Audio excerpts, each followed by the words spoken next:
into a little Austin Weekend Sports. We're talking the Tennessee Volunteers defeating the arch rival Wildcats of Kentucky. Yeah, that was a wider spread of victory. I was thinking a 10 to 12 point victory, 10 to 15 point victory. A little bit more than what normally when we go to Kentucky, they end up playing us pretty close. Not this time. Not this time. No, it was what was the final score? 56 to 34. 34. So nice little. There are pros here. We'll discuss. Do you want to do the pros or the cons first? Let's go ahead and get the cons out of the way because we know that we won by 22, so we can talk about those good. The negative is, what is our defensive rating after all the games so far? In the country, we are 112th defensively in the nation. Overall defense. Yeah, so our overall defense is 112. 112th in the nation, not even in the top 110, which is not very good. No, we're struggling. We got a lot of people out hurt, and we got a lot of young people in there, and they're not playing well. They're not playing well. I don't know. You can blame part of it on recruiting. We should be deeper than what we are. Or you can blame it on Tim Banks. You can blame it on Tim Banks, the coach, for not having people as ready as they should. You can blame it on the NEAL programs that are in that you can't keep depth anymore because they'll go play somewhere else. So I don't know if it's a combination of one or two or all three. But the secondary in particular. That was our hardest hit injury. We lost both starters. But again, you can't have that as an excuse 8 games into the season. With such a huge drop off from last year to this year, if you really look at it even from a bird's eye view, from the sky down. How many secondary players left the team last year? 5? Was it 5 or 6? Maybe a couple, maybe 5 or 6. There was a lot of them left because last year that was our weak point on the defense, was our secondary. So we brought in some big names. We had Ricky Gibson, we had McCoy, we brought in. And last year our defense was top 10 in America in every stat. Mm-hmm. I mean, it couldn't have been better if you wanted it to be. Yeah, so there was 4 or 5 people left from the secondary, and we brought in 4 or 5 people that we thought were going to be better, honestly. But this year, it's with Ricky Gibson and McCoy out, nobody else stepped up. Shouldn't be and that's what the problem is. Our young guys are going to be fantastic next year or the year after. You're not going to go into the SEC as a freshman unless you are a phenomenal, like we said, one of a kind, 5-star super talent. You know, if you're that, then you can come into the SEC and play. Otherwise, you're going to go into the SEC and play, and you're going to get hammered as a freshman. There's very few freshmen that can come in and say, shout out to Brace Staley for coming in as a freshman and turning it up as a wide receiver. But the secondary is my main point of concern, and they're giving up yards like a sieve. Yeah, and we got Colton Hood in. He's actually in the running for the award for best cornerback in the country. So he's come in and he's filled a big spot, but he's one of 4 people out there. And the others the other 3 can't tackle. or wrap up, or play zone, or man, or anything. So we're struggling on defense. And we're giving up around 31 points per game, which is significantly higher than our last year. We gave up 16 points per game.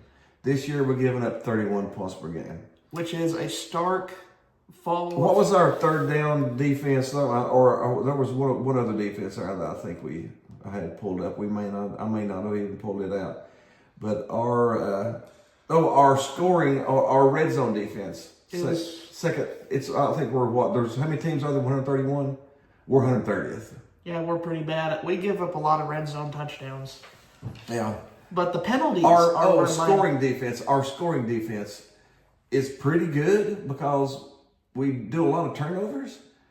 But we give up a bunch of points. Like the last game, we're one of the only teams in the country that can have a pick 6 and 3 plays later, we give a 71-yard screen pass touchdown. And it's not like this Kentucky team was a offensive juggernaut. No, the freshman came in and threw for 324 yards and 5 touchdowns. 330 yards, 5 touchdowns. That's the most he's had all year. Even against one of the Eastern Michigan, this was their best performance against the defense since Eastern Michigan. Yeah. Other defenses would hold them to 13 to 15 points, and we gave up 34. So, like we were talking before the Kentucky game, our defense is going to give up 30. We already know that now. our defense is going to give up 30 to 35 points. What do we have to do to win? Score 40 to 50. We got to score 40. I mean, that's all there is to it. We got to put I up. don't know if that's a good strategy long term, though. It's not. That will not last you through the playoffs. You get up on a good defense that can hold your team to 25, 30 points, and you're going to lose. Same way we did against Alabama. You get up against a team that can slow down your offense, and then bang, bang, bang. The good thing about this, now let's go to the good things. The drops were not there. I don't think we had a drop the whole game. We didn't have that many penalties, which has been a problem all year. Penalties were lower.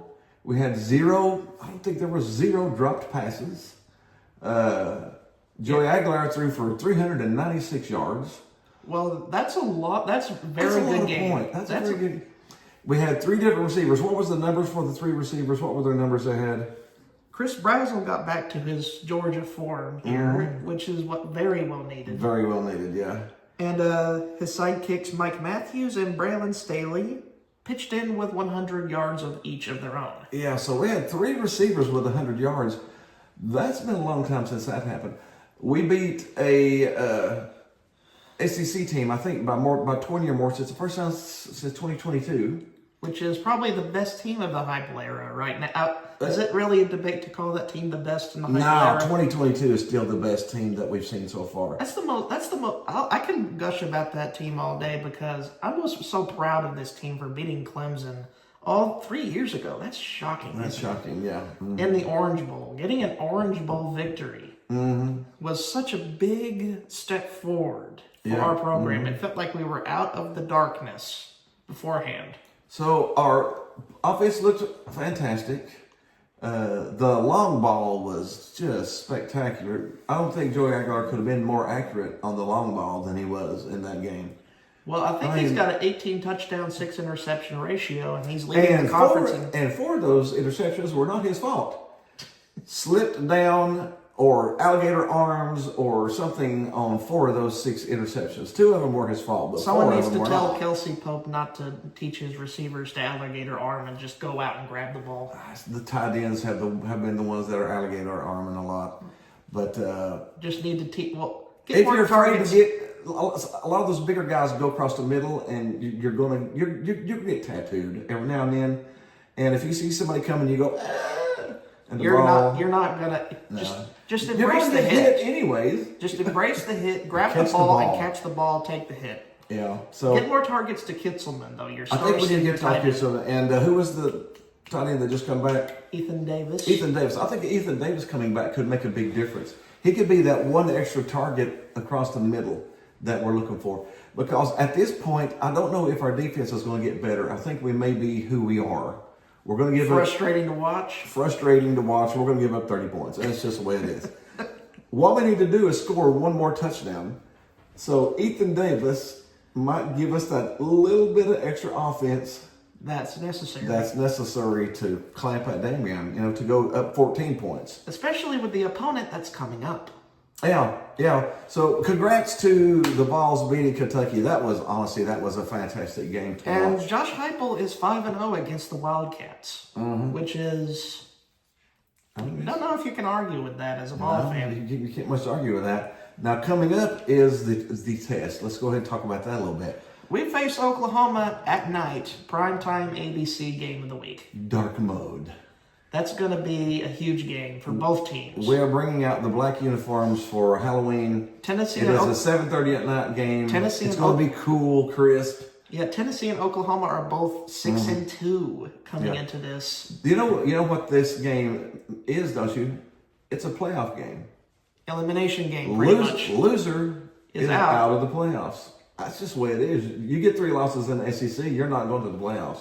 Even if we did make the playoffs, honestly, I don't know if our defense would be good enough. I don't think we would do very much in the playoffs. No, but this is a de facto playoff game.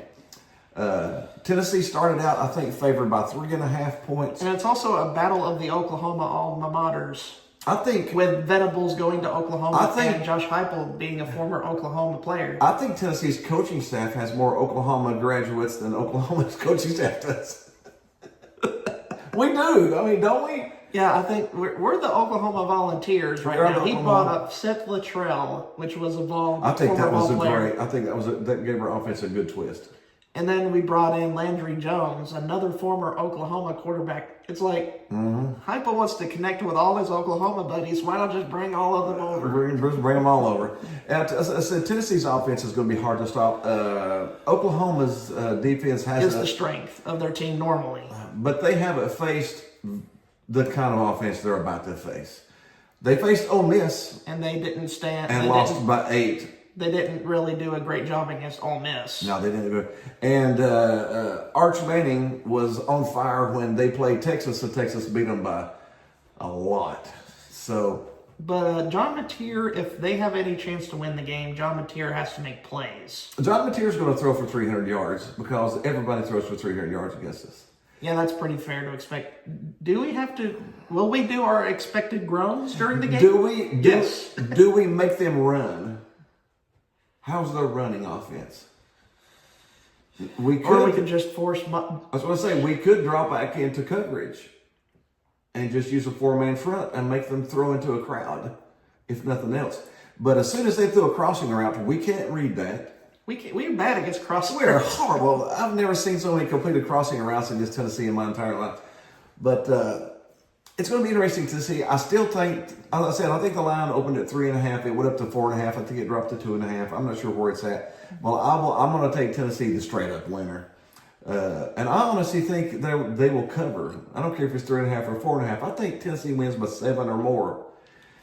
Because if we lose the environment will give our defense that little extra kick. If we lose the game, what will you come up with next week? I don't know. If we lose the game, then it's time to start talking changes. To be honest, you don't want to get to that point, but there's changes that need to be made. I mean, if our defense really goes bottom out, if we give up 40, 45 points and then only score 20 something, there's got to be some sort of. There's got to be something done. I mean, this is two heads of the coin here. Like heads, the positive, keep going, or tails, analyze stuff. Let's see, Both can happen. I'm sort of on the side that we didn't recruit good enough. We should be deeper than what we are. Which that's on Tim Banks. He's the guy running the defense. He's the one running the defense. He has to. It could be. I mean, that comes from Heupel all the way down. You got to make sure that all your positions are covered. So I don't think we're as deep as we should be, and then I don't think those players that we have are as ready as they should be. So I think it's a little bit recruiting, a little bit coaching, and then the unlikely injury bug. If McCoy and Ricky Gibson were here right now, we wouldn't be having this conversation. But the backups are not holding their water. The backups are not holding their water. But I still think Tennessee at night, dark mode, playing Oklahoma. I mean, how bad does Heupel want to beat Oklahoma in Tennessee?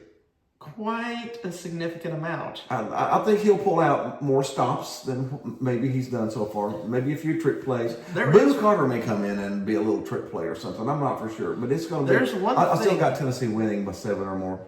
There's definitely one thing, though, at halftime. We might expect to see more points than usual, and it be the opposite of last year's game against Oklahoma, which was defense. The over and under is lower than what you would think it is. It's only 56. Because Heupel's face, if you can look at him during halftime of last week's game, he was visibly disgusted. I could just tell from. Yeah, he did not like the defense, so he's probably going to pull out the stops offensively. The experts have Tennessee winning 30-26. That's what it opened up as.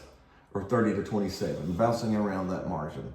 I don't know why they expect us to go under 30 points. I don't know. That's what they got at. Maybe because of Oklahoma's average of giving up points this year. But I've got Tennessee and the over. I don't think Oklahoma's defenses face anything near what they're going to face this weekend. I think we score in the 30s, and I think Oklahoma scores in the 30s. But I think it's more like maybe a 40-32 game or a 37-30 game. I think it's over and we win by that 7 or more margin there. For some reason, I just really do think that we win this one. But it's going to be a fun, exciting game. That 7 points we win by may be in the last 3 minutes. It may be 30-30 with 3 minutes left and we do that winning drive. But I still think Tennessee wins by 7. or more. All right, that's about it. That's about it. And we hope you had a little fun. Go Vols. We need to win out. Would it be fun to win out after all this turmoil and everything? Or, I don't know if I don't know if that's going to happen. But we hope you had a little fun with us. Be sure to hit the like button, hit the subscribe button, hit the groovy baby button over here somewhere. And Go Vols. We'll see you next week.